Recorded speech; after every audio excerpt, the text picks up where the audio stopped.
Hi friends, welcome back to Mahabharata series episode number 74. ఇప్పటివరకు జరిగిన కథ ఏంటంటే, ధర్మరాజు అడిగిన ప్రకారం మార్కండేయ మహర్షి పతివ్రత మహత్యము, మాతాపితల శుశ్రూష విశేషము, హీనుకులములో పుట్టినవాడు ఏ ప్రకారము ధర్మవిధుడు అయినది అని చెప్పారు. ఎవరికైనా ఇంట్రెస్ట్ ఉంటే నా ప్రీవియస్ వీడియోను కూడా చూడొచ్చు. ఈ వీడియోలో అగ్నిదేవుడు తాలూకా విశిష్టతను వివరిస్తున్నాను. సో పూర్తి వివరాలు తెలుసుకోవాలనుకుంటే మీరు ఈ వీడియో స్కిప్ చేయకుండా లాస్ట్ వరకు చూసి మమ్మల్ని ఎంకరేజ్ చేయండి. ధర్మరాజు మార్కండేయ మహర్షితో, ఓ మార్కండేయ మహర్షి, నీ దయ వలన అన్ని విషయములను తెలుసుకున్నాను. పూర్వము అగ్నిదేవుడు గొప్ప తపస్సు చేశాడట. ఎందుకు చేశాడు? అంగీరసుడు ఏ ప్రకారం అగ్నిగా మారాడు? అగ్నులు ఎన్ని విధములు? వీటి గురించి వివరించండి అని అడిగాడు. మార్కండేయ మహర్షి ఇలా చెప్పసాగాడు. అగ్నిదేవుడు హవ్యవాహనుడు, అనగా యజ్ఞములు యాగములు చేయునప్పుడు అందులో హోమద్రవ్యాలను వేస్తారు కదా, ఆ హవిష్యులను అగ్నిదేవుడు మూసుకొని పోయి అందరు దేవతలకు అందిస్తాడు. ప్రతిసారి హవిష్యులను తీసుకుపోయి దేవతలకు ఇవ్వడంతో విసుగు చెందాడు అగ్ని.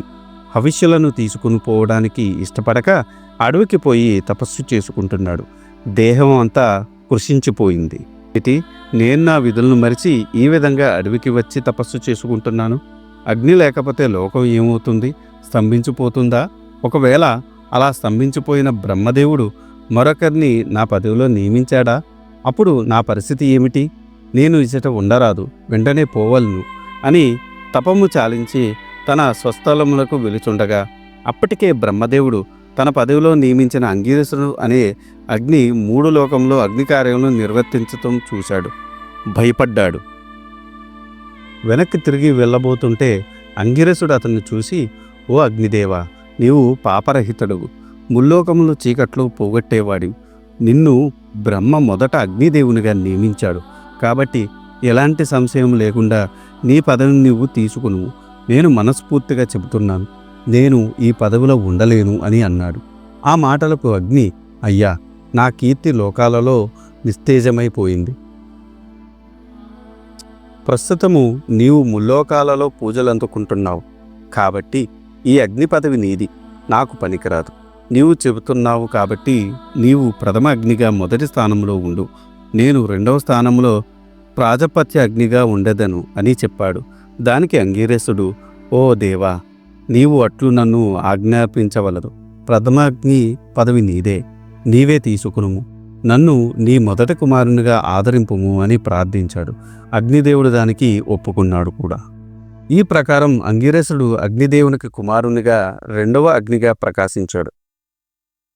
అంగీరసునకు శివ అనే భార్య వలన బృహత్కీర్తి, బృహజ్యోతి, బృహద్బ్రహ్మ, బృహద్మన్మతుడు, బృహద్మన్మంత్రుడు, బృహద్బానుడు, బృహస్పతి అనే 7 కుమారులు, భానుమతి, రాగ, సినీవాలి, కుహువ, నర్చిస్మతి, మహిష్మతి, మహామతి అను 7 కుమార్తెలు కలగారు.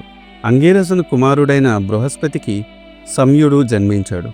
యాగములు చేయనప్పుడు నేతి హవిస్సును ఆయనకే అర్పించేవారు. ఆ సంయునకు భార్య సత్య. వారికి భరద్వాజుడు, భరతుడు అనే కుమారులు పుట్టారు.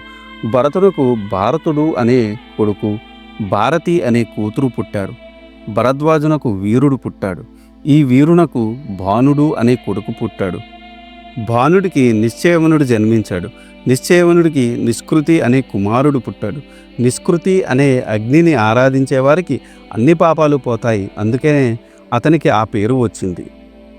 ఆ నిష్కృతికి రజస్కందుడు పుట్టాడు.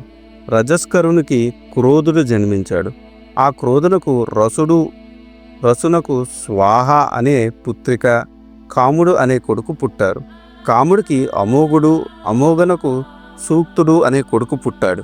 కాశ్యపుడు, వాసిష్ఠుడు, ప్రాణుడు, అంగిరసుడు, చవనుడు అనే 5 తమకు మంచి తేజోవంతుడైన కొడుకు పుట్టాలని తపస్సు చేస్తున్నారు. వారికి ఒక కొడుకు జన్మించాడు. అతడు తలనిప్పు రంగులో ఉంది. చేతులు సూర్యుని మాదిరి ఉన్నాయి. కళ్ళు బంగారు రంగులో ఉన్నాయి. శరీరం మాత్రం నల్లగా ఉంది. మంచి బలంగా ఉన్నాడు. 5 తండ్రులకు పుట్టినవాడు కాబట్టి అతడు పాంచజన్యుడయ్యాడు. అతను 10,000 ఏళ్ళు తపస్సు చేశాడు. అతడి శిరస్సు నుండి బృహద్రంతులు అనువారు ముఖము నుండి హరి, నాభి నుండి శివుడు, బలము నుండి ఇంద్రుడు, ప్రాణముల నుండి వాయువు, అగ్ని భుజముల నుండి, దంతముల నుండి ప్రపంచములోని అన్ని భూతములు సృష్టించబడ్డాయి. తపుడు అనే అగ్ని నిరంతరము తపస్సు చేసి 15 మంది పుత్రులను కన్నాడు. కానీ వారు అందరూ కపట వృత్తిలో నిపుణులు అయ్యారు. ఆ 15 మంది సుభీముడు, అతిభీముడు, భీముడు, భీమబలుడు, అతిబలుడు అను వారిలొక పక్క, సుమిత్రుడు, మిత్రవంతుడు, మిత్రజ్ఞుడు, మిత్రవర్ధనుడు, మిత్రధర్ముడు అను వారు ఒక పక్క, సురగ్రీవుడు, వీరుడు, సుశేషుండు, సువర్చసుడు, సురహంత అని వారు ఒక పక్క చేరి యజ్ఞఫలములు అపహరించుచుండేవారు. వారు చేయు పనులను తరచూ అగ్నికి శాంతి చేయవలసి వచ్చేది. బ్రాహ్మణులు వారిని తమ మంత్రశక్తులతో భయపెట్టి యజ్ఞశాలకు చేరనిచ్చేవారు కారు.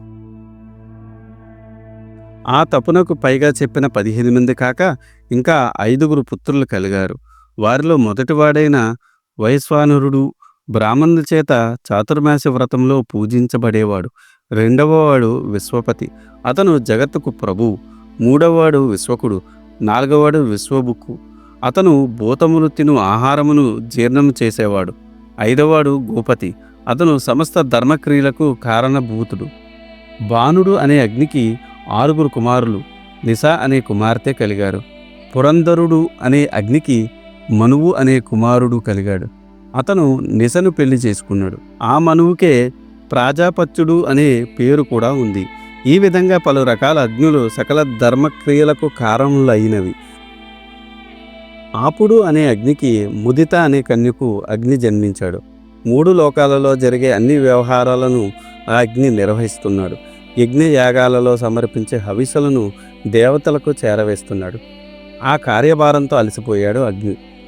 అధర్వుడు అనే వాడితో అగ్ని ఇలా చెప్పుకున్నాడు: ఓ అధర్వ, ఆ యజ్ఞయాగాదుల్లో సమర్పించే హవిస్సులను నిరంతరం దేవతలకు చేరవేస్తూ నేను అలసిపోయాను కాబట్టి ఇక మీదట నువ్వు ఈ కార్యక్రమాన్ని నిర్వహించు అని తన కార్యనిర్వహణను అధర్వునికి అప్పగించి అగ్ని సముద్రంలో దాక్కున్నాడు. దేవతలందరూ అగ్ని ఎక్కడా ఉన్నాడో తెలియక వెతకసాగారు. ఇంతలో సముద్రంలో ఉన్న చేపలు అగ్నిదేవుడు సముద్రంలో దాక్కుని ఉన్నాడని దేవతలకు సమాచారం అందించాయి. దానికి అగ్నిదేవుడు కోపించి, ఓ చేపల్లారా, మీ చేపజాతిని మానవులు నిర్దయులై చంపి తింటారు అని శాపం ఇచ్చాడు. ఓ అగ్నిదేవ, నీవు యథాప్రకారము హవిష్యులను మాకు అందించు అని దేవతలందరూ అగ్నిని ప్రార్థించారు. కానీ అగ్ని అందుకు సమ్మతించక తన శరీరాన్ని విడిచిపెట్టి భూమిలోకి ప్రవేశించాడు. అతని దేహం భూమి మీద పడింది. ఆ అగ్నిదేవుని దేహము నుండి ఎన్నో ధాతువులు ఆవిర్భవించాయి. అగ్నిదేవుని దేహమునందు ఉన్న చీము నుండి గంధకము, ఎముకల నుండి దేవదారు వృక్షములు, కఫం నుండి కర్పూరము, పితము నుండి పచ్చలు, వాతము నుండి నల్లటి పాషాణములు, గోల నుండి అబ్రకము, రక్తనాళముల నుండి పగరములు ఏర్పడ్డాయి. అగ్నిదేవుడు భూగర్భంలో తపస్సు చేసుకుంటున్నాడు. ఇక్కడ అధర్వుడు అగ్నిదేవుడు చేయవలసిన కార్యములు నిర్వహిస్తున్నాడు. దేవతలందరూ అధర్వుడినే పూజిస్తున్నారు. అధర్వుని కాంతిని, అతని ద్వారా దేవతలు తృప్తిపడ్డాయని చూసి ఓర్వలేక అగ్నిదేవుడు మరలా బయటకు వచ్చి తాను యథాప్రకారము హవిస్సులను దేవతలకు అందిస్తానని ఒప్పుకున్నాడు. ఓ ధర్మరాజా, ఈ విధంగా ఎందరో అగ్నులు ఉద్భవించారు, కానీ అందరిలో వెలిగే అగ్ని ఒక్కటే అని మార్కండేయ మహర్షి ధర్మరాజుకు వివరించాడు. ఇది ఈనాటి వీడియో. ఆ తర్వాత ఏం జరిగిందో తెలుసుకోవాలనుకుంటే మీరు నా నెక్స్ట్ వీడియో కోసం వెయిట్ చేయాల్సిందే. దానికన్నా ముందు నాదొక చిన్న రిక్వెస్ట్. నేను చేసే ఈ మహాభారత సిరీస్ వ్యాస భారతం నుండి కవిత్రయం అంటే నన్నయ్య గారు, తిక్కన గారు, ఎర్రాప్రగడ గారు తెలుగులోకి అనువదించారు. అదే ఈ మహాభారతాన్ని నేను మీకు యథాతథంగా అందించాలనే సదుద్దేశంతో ఈ వీడియోలు చేస్తున్నాను. ఏ జనరేటెడ్ ఇమేజెస్తో వీడియోస్ చేయడం కొంచెం కష్టతరమైన విషయం అయినప్పటికీ మన సనాతన ధర్మంలో ఉన్న మంచిని చెప్పాలనే ఉద్దేశంతో పూర్తి కథని ఈ వీడియోల రూపంలో అందించడం జరుగుతుంది. అందుకని మీలాంటి వారి సపోర్ట్ నాకెంతో ముఖ్యం. మీరు నన్ను సపోర్ట్ చేయాలనుకుంటే జస్ట్ మీ అభిప్రాయాన్ని కమెంట్ల రూపంలో తెలియచేస్తూ, లైక్ చేస్తూ, 10 మందికి షేర్ చేస్తూ మన ధర్మాన్ని 10 మందికి అందేలా చేయాలని కోరుకుంటున్నాను. ఈ వీడియో కనుక మీకు నచ్చితే do like, share and subscribe. Thanks for watching. జై సనాతన ధర్మం.